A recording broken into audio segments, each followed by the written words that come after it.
On the latest episode of Real Time with Bill Maher, he gave his take on the difference between Republicans and Democrats. Take a look. Politics in this country is binary. You have to wear everything anyone on your side does. Republicans are the party of don't wear masks, kids in cages, lock her up, and Democrats are the party of every hypersensitive social justice warrior woke story in the news. I think she's probably been put in there because according to Donald Trump, she's a 10. You know that's what it is. Whoopi attacks me on a regular basis. She says stupid shit on a regular basis. They just happen to coincide. But can I just say this? I had on last week. After Bill Maher totally crushed me, Joy Behar, the internet is going wild.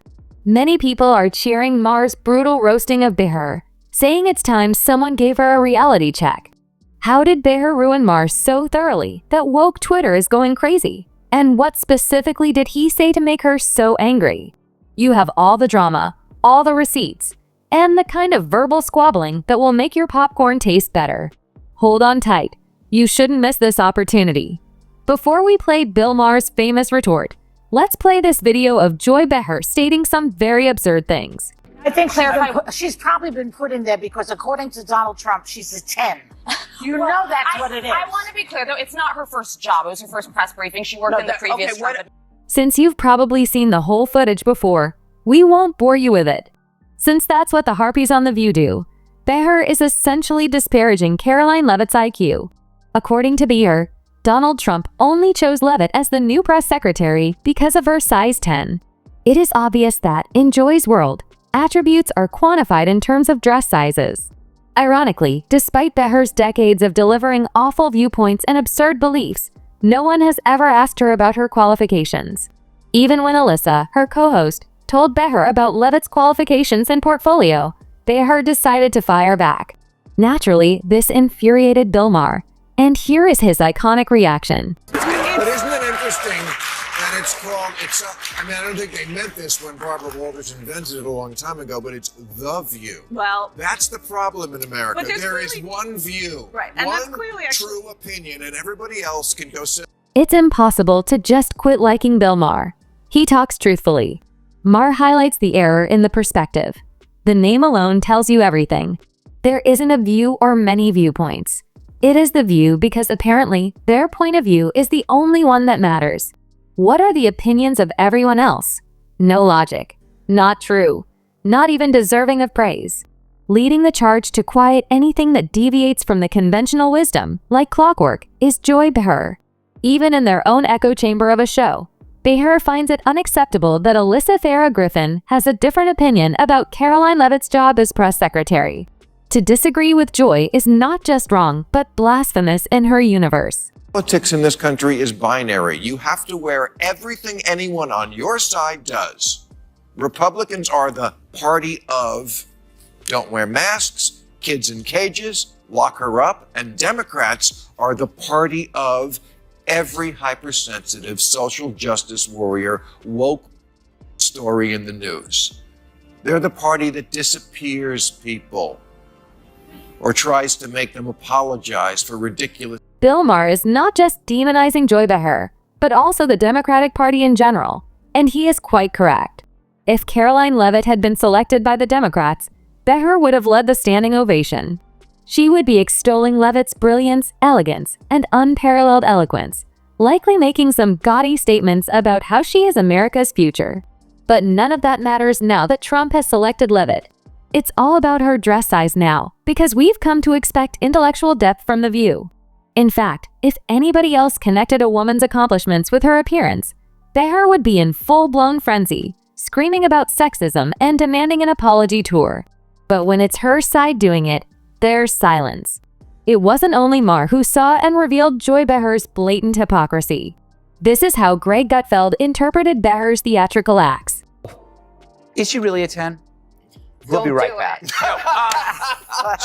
Jesse was a 7. Joy Behar calls her a 10. I mean, How dare she objectify a woman with a sexist rating system, but it's such a typical thing from a 1.5. It was a blistering takedown from Gutfeld. And he's totally right. Joy Behar did objectify Caroline Leavitt by blaming her success on her looks, as it's clear that women cannot succeed on their own unless they're Democrats.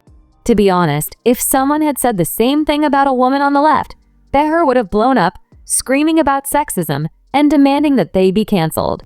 But here is where the interesting part begins. The same individuals who advocate for DI, who, let's face it, place a higher value on attractiveness than talent, see nothing wrong with minimizing women based only on their appearance. Meanwhile, Leavitt is at the White House, showcasing her proficiency by confidently and deftly managing press conferences. Instead of acknowledging her talent, Behar employs narrow-minded insults. Maybe she's just jealous, which is exactly what Gutfeld is saying. According to him, Behar is just 1.5 light years away from a 10, which is probably why she first courted Leavitt. This journalist recently verified our theory. Joy Behar is probably enraged with jealousy.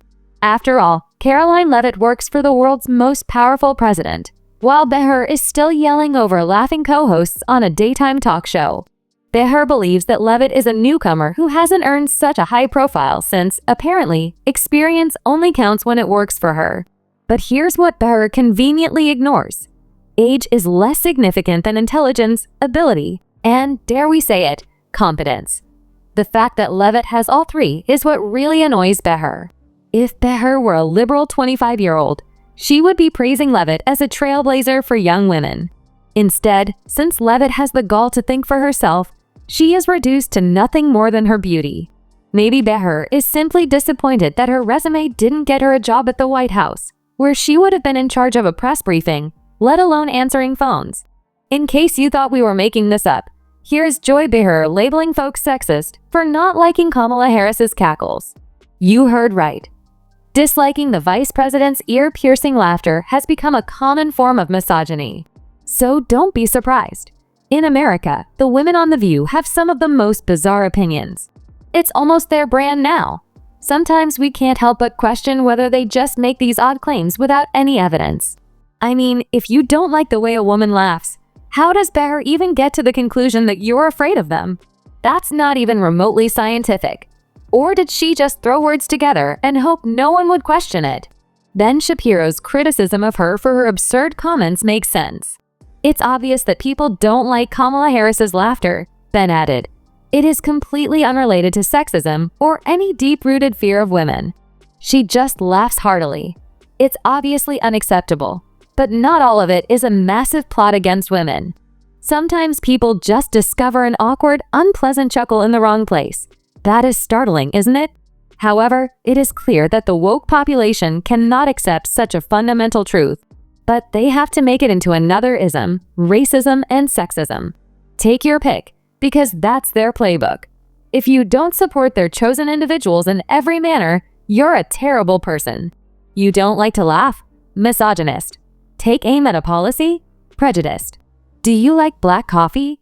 White supremacist. All of this is part of the same absurd scheme.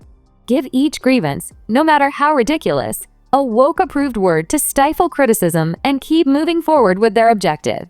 Everything would begin to fall apart if they were forced to face their ideas. Once again, Joy Behar proudly puts her ignorance on full display, and Michael Knowles calmly shreds it to pieces. Trump won the election about 3 months ago, but Behar and the Democrats are still stuck in the 5 stages of grief, only that they never go beyond denial.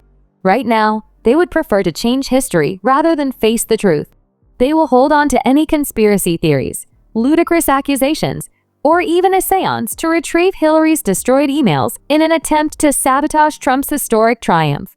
But if they try, they are readily exposed by smart people like Bill Maher and Michael Knowles for their hypocrisy. You'd think they'd learn after so many public humiliations. However, The View's self-awareness is lacking. To be honest, the recent nasty assault on Joy Behar by Megyn Kelly is a masterpiece. Behar reportedly grew so upset upon hearing of Trump's conviction that she spilled in a Costco. You heard right. The self-described intellectual heavyweight of The View literally peed herself in the frozen food all like an excited chihuahua. Kelly took this fantastic opportunity very seriously, of course. Using her signature sense of humor, she chastised Behar for proving once again how rent-free Trump's life is in her head and bladder. So what do you think? Drop your thoughts in the comments section below. And if you don't want to miss out on the hottest celebrity news, make sure to subscribe to Daily Finder.